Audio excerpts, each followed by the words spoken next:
Hey everyone, this is going to be a different type of video where I commentate over gameplay that I've recorded rather than speak within the gameplay as well. So if you like this new type of video, then let me know in the comments, and obviously drop a like if you like the video. But yeah, let's get straight on with the 90s. Hello everybody, welcome back to my channel. Today I'm going to be doing a 90s guide, so the fastest possible 90s you can do on console. This is going to be a Builder Pro guide, and it's claw and non-claw. But if you're using non-claw, I recommend you switching your jump button to something that can be used without having to move your right thumb from the right stick, because the right stick is probably the most important thing, apart from the jumping stick. So what I mean by jumping stick is I use my left stick to jump. I recommend switching that if you haven't already, but it's up to you. So yeah, let's get on with the actual 90s now. Alright, so first thing you want to start off with is knowing where to jump on your 90s or where to run. So as you can see here, I'm showing you where to move. So you want to be in the middle of these two little bits here. So there's one on the right and this one on the left. Then you want to be slightly to the left of that as well. So just in the middle of those, like that kind of middle area. You want to run up and jump in that kind of area. So we're going to stick with regular 90s at the moment. It's going to be a right movement. You've probably seen these, well, you most likely have seen these before. So right movement with walls, and then a floor, and then a ramp. So a couple of those here now. Speeding up slightly.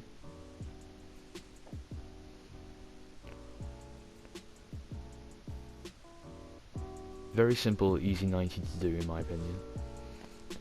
But triple 90s, you know, it's once you get that mastered, it's pretty simple after a while. But we can make them faster. And to do that, you're going to be doing something called a spider 90 or an L 90 as some people call them. Because with these 90s, as I'm showing you at the moment, you do end up hitting the wall on your left every now and then, which slows you down quite a lot. So to avoid that, I'll be teaching you how to do the L 90s.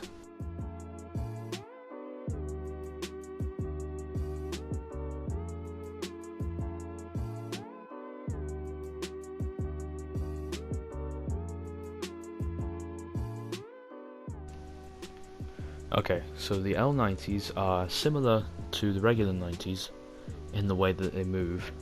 It's a quick motion from left to right with like a fast L movement, which immensely speeds up your 90s because you're avoiding using that wall altogether. So I'll show you like a little bit of a slowed down version in a second, but this is what these 90s are going to look like, sped up and done normally. So here I'm going to show you how to do it. You want to be in the same position as you were before, so that middle left area, and you're going to run up, do a wall motion from your left to your right, and then quickly flick upwards into a floor and a ramp. Just like that. It's a quick motion, but once you get it mastered, you're going to find it much easier to consistently do 90s.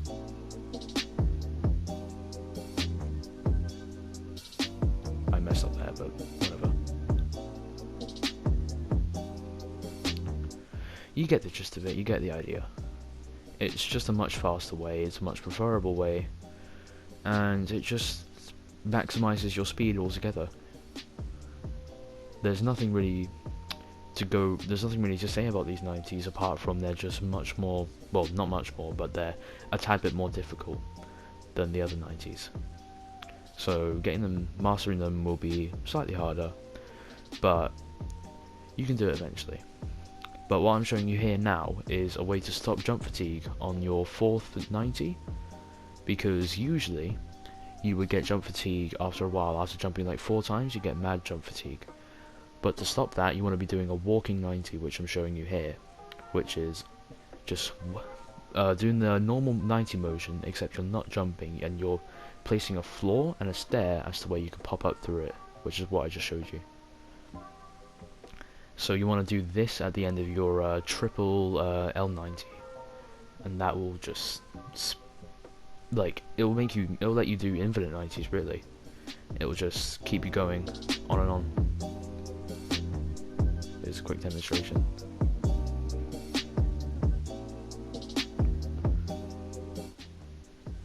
They're hard to get down, but if you do get them down, then you're going to be consistently doing 90s to max height even with jump fatigue. So if for some weird reason you want to do infinite 90s in a normal game, there you go, you know how to now. So the next thing we're going to be going over is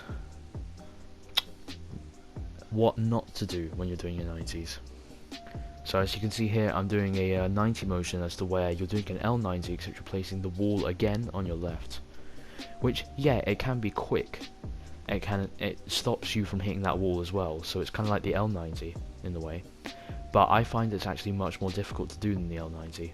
Maybe that's just because I stuck with them for a while and not actually done this very much.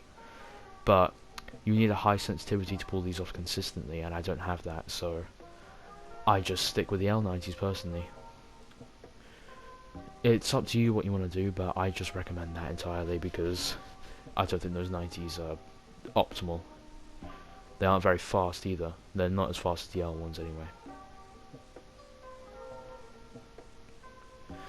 Cool thing I found out with the normal 90s is that you can actually do similar movements as with the L90s as to where you just avoid that wall completely,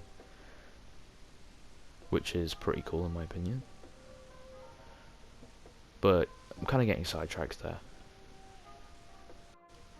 So just to go over one more thing before I end the video, I want to talk about the movement when you're jumping on your 90s. So the preferable movement when doing 90s to avoid hitting the wall altogether is to be jumping like forward and to the right slightly. So I should do a jump here to show you the kind of movement you want to be. So you want to be moving up and right, so towards the wall kind of. So you want to be moving towards like the top left corner of when you do the 90. So those are the kind of 90 you want to be optimizing, because if you were to do it without, this is what it would look like. You'd be hitting the wall constantly and you'd be slowing down massively. And this is it with the movement. You can see just how much faster it is. Even with the walking 90s, you have to do that because you just optimize your speed, like maximizing it completely. So once you master this technique of moving slightly to the right with your 90, like moving towards or up with the ramp, you're going to be well on your way to doing the maximum speed 90s. And just before I end the video, I want to show you a clip of me 19 to max height without jump fatigue. And this will just be regular 90s, but just to show you how quick you can get with even with the regular 90s and moving with your ramp obviously. So I'll be cutting off the commentary here, but I really hope you enjoyed this video. If it helped, then drop a comment, let me know, leave a like and sub if you're new, and I will talk to you all later. Bye bye. Another quick thing I want to mention that I forgot to mention within the other commentary is that when you're doing your 90s, you also want to look as far down as possible to avoid placing a floor above your head. Because if you do that, then, you know, you're going to get blocked off, you can't do 90s then. But yeah, that's where I'm going to end the video now, so I'll talk to you later.